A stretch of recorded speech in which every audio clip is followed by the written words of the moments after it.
What's going on, guys? As you can see from my very casual appearance, this video is going to be a little bit different to the normal videos that I put out. Today is a special day. Today is a very special day. In about an hour or so's time, I'm going to be travelling to East London to see the Regal Gentleman and have a transformational haircut done. For those of you that haven't watched any of the Regal Gentleman's work on YouTube, it's really just a barbering channel that shoots some really good transformational haircuts. And that's exactly what I'm going in for, a transformational haircut. I don't know what to expect. Could still be long, could be medium, could be short, could be anything in between. But I just feel at that point where I'm ready to try something different. So, I'm going to vlog a little bit of this today. I'm going to show you my journey. Fundamentally though, I want you to see the end result because I think that's what most of you guys are going to be interested in. So, my hair is damp, my hair is wet because they've asked that I go with pre-washed hair. And as I always do, I'm letting it dry naturally because I don't want to hit it with a blow dryer. So, this may be the last time you see this hair, it may not be. Let's find out in the next few clips. So, I'm currently sitting, waiting for the train to arrive. And if I was to choose one word that I'm feeling right now as I think about this haircut, the word would actually be emotional, which sounds kind of crazy when you think about it, when you're talking about something that is literally just a little bit of hair and nothing else. But it's so strange how when I think of the fact that I've had long hair for 3 years in the way that it looks now, it's so weird to think that I may be coming back with a completely different look. So definitely feeling a little bit emotional and definitely feeling a little bit nervous.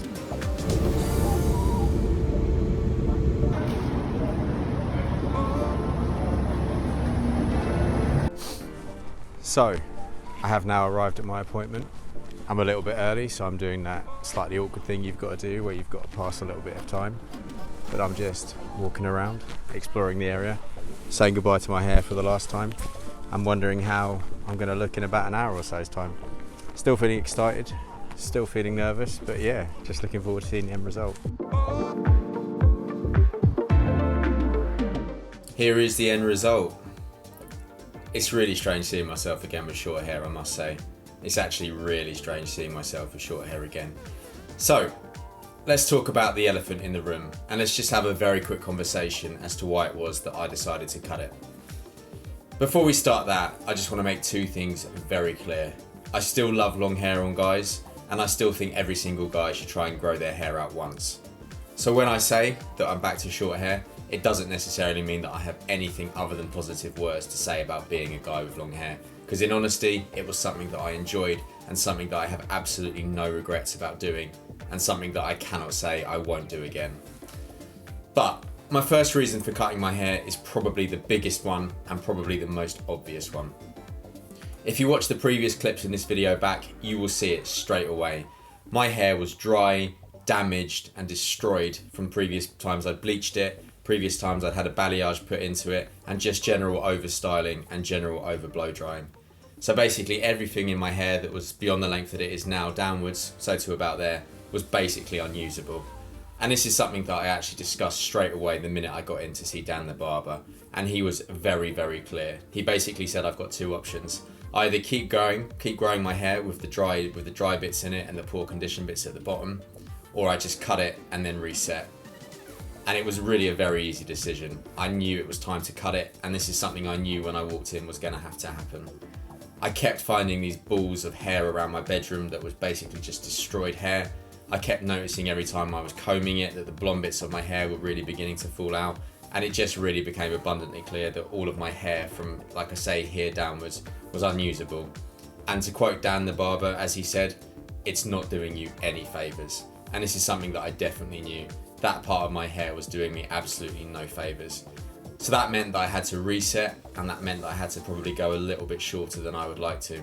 It's okay, and like I say, I'm really happy with the result, but it just meant that I had to reevaluate and treat it slightly differently to how I thought previously. Second reason why I decided to cut my hair, the law of diminishing returns. So that's probably a phrase that you've probably heard used in other contexts, but it's definitely something that actually applies to hair. Before I cut my hair, I was looking back at some of my older videos and I was trying to remember a time where I thought it really looked its best. And it turns out that it actually looked its best round about a year ago, or round about the start of this year. And I think the reason for this is pretty simple. We all have a point where our hair really reaches its peak and a length where our hair essentially reaches its peak and looks its best. My hair reached its peak around shoulder length, and anything after that, it really began to look less good. And I think that really proves just something. If you look on Instagram, if you look on YouTube, there are guys with amazing hair. But as is the case with most things, we've all really got a genetic potential, and we've all really got a point where we can really get to where it looks good and where it really works for us. For me, like I say, that was at shoulder length, and that's probably the length that I really should have kept my hair and kept it looking healthy.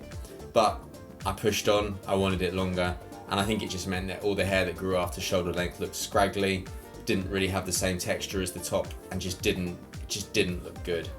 And I think this is something that I had to learn, but I think it's something that, were I to grow my hair out again in the future, is something that I would be very mindful of. The third reason why I decided to cut my hair: I don't want to be typecast. So, I love talking about being a guy with long hair, and I love being motivational to you guys that are growing your long hair, and that's absolutely still something that I want to bring to YouTube. However, I don't want to be typecast. There are guys like Luca, guys like Trav White, guys like Thomas in Action, guys that I've had conversations with and shared a lot of insight with.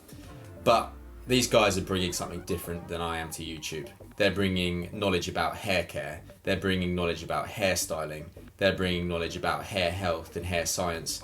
I don't have that knowledge, and that's not really something that I particularly find that interesting to talk about. Fascinating to read, fascinating to hear, but it's not something that I want to talk about. I'm a coach, and my coaching is around authenticity, self-expression, individuality, being the best version of you, and living your life in the way that you want to live it. And I enjoy talking about long hair so much because it very much ties into that philosophy. I read it in my comments all the time when I go through my videos. People say that they find it motivational. People talk about how being a guy with long hair is really helping them find their individuality. And I'm really proud, and I'm really flattered that a lot of the content that I've put out has massively mirrored that and reflected that for people. But my coaching isn't just around being a guy with long hair. My coaching is around everything else that I just referenced. And I don't just want to be categorized as a guy that talks about long hair, because I love talking about psychology. I love talking about relationships. I love talking about dating. I love just talking about life in general. And I can't just do that if I'm seen as a guy who talks about long hair exclusively. And I think part of changing the way that I look a little bit is about saying, look, I'm here for you as a guy who loves long hair on men, and I'm here for you as a guy that's going to support you with your hair growth journey, but that is not all that I am. And I think it's just really important to reiterate that message again. Long hair is amazing, but that is not all I want to talk about. And the fourth and final reason why I decided to cut my hair, I just felt like a change. I just felt like my hair had just been so much on the hair growth journey that I never really enjoyed or actually explored having a proper hairstyle itself. I've had long hair since middle of 2018, so a little bit over 3 years. And let's be honest, right? I think most of us would probably get bored in that time if we looked the same way and we had the same haircut and the same hairstyle. The great thing about having long hair is once your hair is man bunnable, it's basically long and everything after that is kind of taken care of. But when you can do that for 3 years, the novelty begins to wear off and you want to try something different. And this is just the point that I got to. I never hated my hair, and I never for a second ever thought that there was anything wrong with being a guy with long hair at all. But I was just looking at myself in the mirror and I was just thinking, it'd be great to try something different. And that something different, I think, leads me to the point that I just really want to close with, which is just a question that I know some of you other guys will have. What's next? What's going to be next for your hair growth journey, or what's going to be next for your hairstyling in general? Well, I feel like the cut that I've got now is a little bit of an interim cut, and I feel like the cut that I've got now has kind of come as a necessity due to the condition that my hair was in now. But I will say one thing that I've realised seeing myself like this again. I actually think my hair with a slick back in it is one of the looks that really works the best for me. So I want to enjoy that, I want to explore that, and I'm looking at hairstyles around that. So one that really springs to mind is the Charlie Hunnam Sons of Anarchy hairstyle, or even the Charlie Hunnam King Arthur hairstyle, the slick back like it is now. And I think it looks great, and I think it's something that definitely works for me. So I think moving forward, that's probably the direction that I'm going to take my hair in. But the only way that you're going to know is by continuing to follow my channel, and the only way that I'm ever really going to talk about it is by sharing pictures, sharing updates, and just continuing to put out YouTube videos, which I have got every intention of doing. So that's it. 4 very simple reasons, 4 reasons that I think most of you will probably relate to, and 4 reasons that you may experience later on during your hair growth journey or your hair growing itself. But just for the record, I still think long hair is awesome on guys, and it has been one of the best things that I've ever done growing out my hair. So if you like this video, please can I ask you to click like and subscribe down below. If you really liked it, I am also offering one-on-one coaching at the website also down below. But as always guys, nothing but love. Take care, and I'll see you all in the next one.